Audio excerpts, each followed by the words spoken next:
এটা হচ্ছে একটা ধাতব চামচ আর এটা হচ্ছে একটা কাঠের স্টিক। এবার এই দুইটাকে যদি আমি এই গরম পানিতে রাখি তাহলে কোনটা বেশি গরম হয় দেখি। এবার দুইটাকেই ধরে দেখি কোনটা বেশি গরম হয়েছে।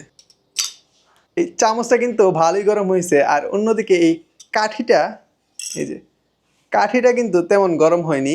একই টেম্পারেচার, একই পানি, কিন্তু এই কাঠের চামচ কম গরম হয়েছে আর এই ধাতব চামচ বেশি গরম হয়েছে। এর পেছনের ফিজিক্সটা কি চলুন দেখে আসি। এই ধাতব চামচটায় অনেকগুলো মুক্ত ইলেকট্রন রয়েছে, যার ফলে তাপ সহজে পরিবাহিত হয়ে এক স্থান থেকে অন্য স্থানে চলে যেতে পারে। আর অন্যদিকে এই কাঠের স্টিকটায় কোনো মুক্ত ইলেকট্রন নেই, যার ফলে এই কাঠ দিয়ে তাপ খুবই ধীরে ধীরে পরিবাহিত হয়। অর্থাৎ ধাতব চামচ হচ্ছে তাপের সুপরিবাহী আর এই কাঠের স্টিকটা হলো তাপের কুপরিবাহী। আর এই একই ফিজিক্সের কারণে শীতকালে ধাতব রেলিং ছুলে বেশি ঠান্ডা লাগে, আর অন্যদিকে তোমার বাসার কাঠের দরজারি ধরলে তেমন বেশি ঠান্ডা লাগে না।